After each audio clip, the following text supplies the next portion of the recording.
I was working DoorDash this night.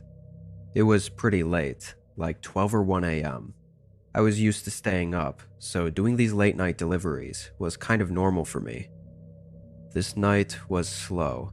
I was driving around and just listening to music while waiting for any orders to come through. When one finally did, I barely even looked at the details before accepting it, since I didn't have much options anyway.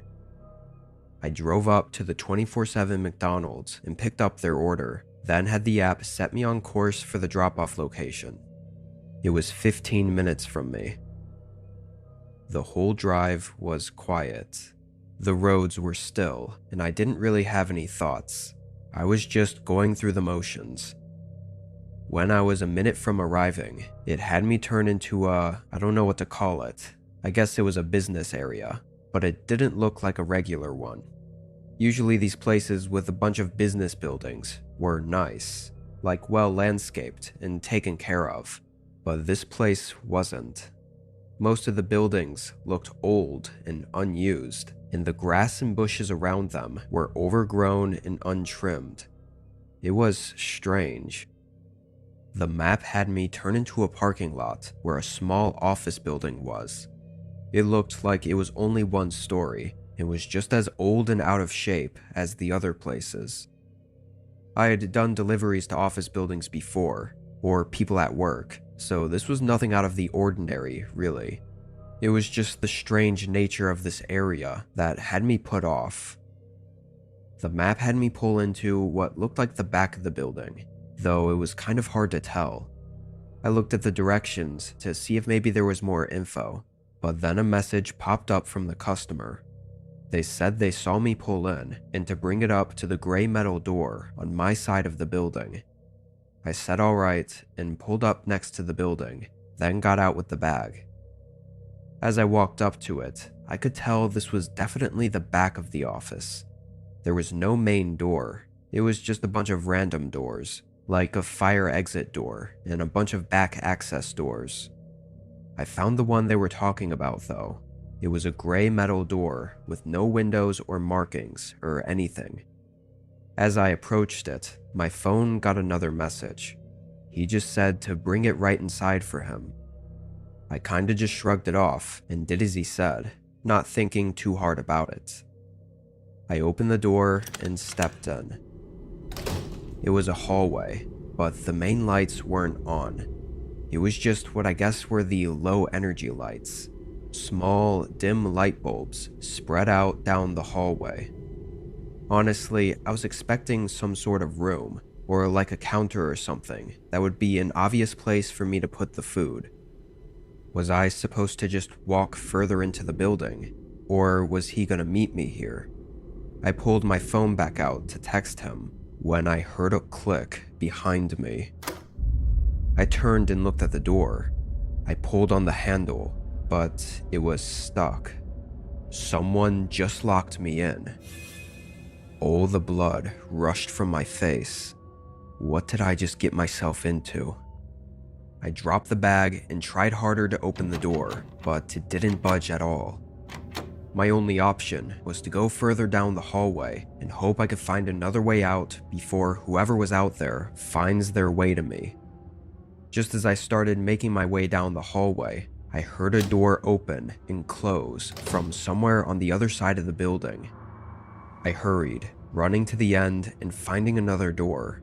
When I opened it, there was another dimly lit hallway with a bunch of rooms on either side. I went in, but immediately heard something from the other end, so I made a split-second decision and slipped into one of the office rooms and hid. A few seconds later, footsteps came rushing through the hall and right up to the door to the hallway I just came from. They went in, running down toward the locked door. I made a run for it, going the direction the person came from and hoping to find the exit. Thankfully, I did. I ran back out to my car and drove out of there. Unfortunately, I don't think the officer on the phone understood the situation fully because they didn't get an officer there for 20 minutes. Nobody was there by then. However, I was informed that the office building was not in service at the moment, or hadn't been for the last 5 or so years. It was like partially abandoned, I guess. No cameras or anything. What exactly would have happened if I hadn't been quick enough to leave that hallway? Who knows? Definitely won't let myself get in a situation like that again, though.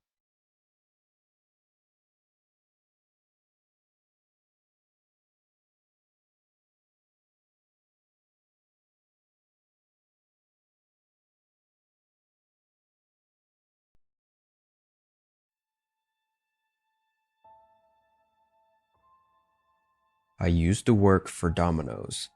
I only had the job for a couple of months, but for the most part, I didn't find it to be too bad. I ran pizzas back and forth from the shop and made extra from tips. This night, I got in at 8. Our store was always open until 12, and we got a surprising amount of orders that late, too. Like, we stayed steady throughout the night, all the way up until closing. This order came in toward the end of the night, I want to say around 11 or so. I was just running through the orders one after the other, so I grabbed this one and started heading down the road. It was in a direction I wasn't as familiar with, just because most of the orders came from the same general area. This one took me to the more spread out and woodsy part of town. I always thought this was where the rich people had their isolated mansions hidden in the trees, but at night, it didn't look like much of anything was out there. I drove until the directions told me to turn down a gravel road. It was wide and had lamps on the sides, guiding me down the whole way, and at the end it split off into 5 smaller paths, too thin for a car to fit down. There was a sign there that said something like, "Welcome to the Frosted Oak Cabins." It was a cabin rental property. I looked back at the address that was on the order, and it said Cabin 3 at the end. I looked at the signs next to each path and found one that led to Cabin 3. These paths had dimmer and smaller lamps going along them, so I couldn't see down very far. I had no idea how long I was going to have to walk for. I parked the car and picked up the pizzas, then began walking. The dim lamps felt even worse as I got further in, because I almost couldn't see anything until I was right up next to one. So I'd be in the light for a few seconds, then walk blindly to the next one for a minute. I was worried I'd drop the food or trip on something. The woods were pretty calm though, just the sound of crickets and the leaves rustling in the wind. I think I walked for 3 or 4 minutes, though it felt like longer, before I made it to the last lamp and the end of the path. There was a little opening in a very small cabin in the middle. It had a window on the front, and oddly there was no light coming from it. The cabin was dark. I walked up and knocked on the door. I could hear the knock echo inside the cabin, but there wasn't the slightest sound in return. I pulled my phone out and called the number on the order. It rang for a whole minute and ended without anyone answering. I wasn't sure exactly what to do. I didn't want to walk all the way back for nothing. I looked out at the woods as I stood there, thinking about what else to do. Then I got a text. It was from the same number I just called. The text read, "I'm not at the cabin right now. The door is unlocked. Please leave the pizzas on the table inside. Thanks." I turned and faced the door again, then twisted the handle. I pushed the door open just a little bit. I know they told me to, but it still felt kind of wrong. All the lights were off, and it was extremely dark. "Hello? Is anyone home?" With no reply, I pushed the door further open and took a few steps inside. It looked like just one long, open room, and maybe a small bedroom at the end. I went over to the table and started setting down the food when I heard a creak. My eyes shot over to the bedroom door, not getting to even think before it suddenly opened. I almost had a heart attack. I thought nobody was home. A man appeared in the doorway and started walking toward me as I nervously stuttered over my words. The man tried to tell me he had my tip and was thanking me for bringing it inside, but he was walking aggressively fast toward me. I backed up as he got just a couple feet away. He jumped forward, trying to grab me as his face shifted into rage. I ran out the front door, but instantly slammed into someone else. He fell in the grass, and I caught myself from falling, sprinting back to the path. I heard both of them chase after me, but every time I glanced back, they weren't within the light of any of the lamps. I made it to my car and sped out before they ever caught up to me. I called the police.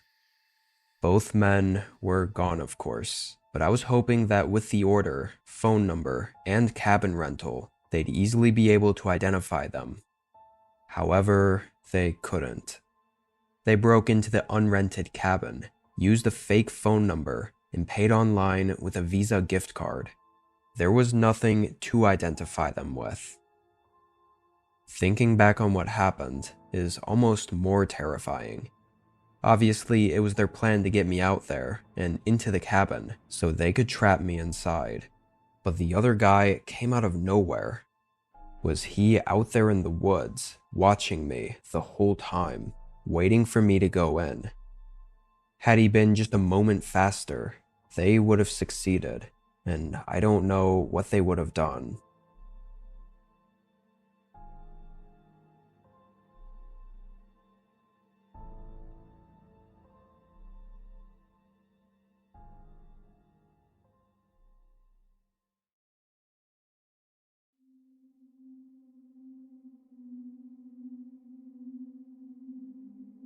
I used to do deliveries as kind of a side gig in my 20s. It's been a while since then, but I always remembered this one incident that happened during that time. This night, an order was put in at our restaurant at 9, and I went to drop it off around 9:20. I had no reason to believe this was anything other than a regular delivery order. The only slight difference was that it was a little bit farther than usual, being 20 minutes away. It was also 20 minutes in the other direction of most of the residential areas of our town. Our shop was near the edge, so this was just going into what I thought was a pretty barren area outside of town. Regardless, the address looked like it was just any other home address. I followed the directions, getting onto the highway. This wasn't like the typical huge 4-lane highways. It was just a 1-lane road that led from our town through the forest into the next town over. Everyone still called it the highway though. I knew there were some older neighborhoods and houses off this road, so I figured it was going to be one of them. I drove on that road for 15 minutes. It was pretty dead out there at that time of night. When the directions came to an end though, I was taken aback. It didn't tell me to turn anywhere.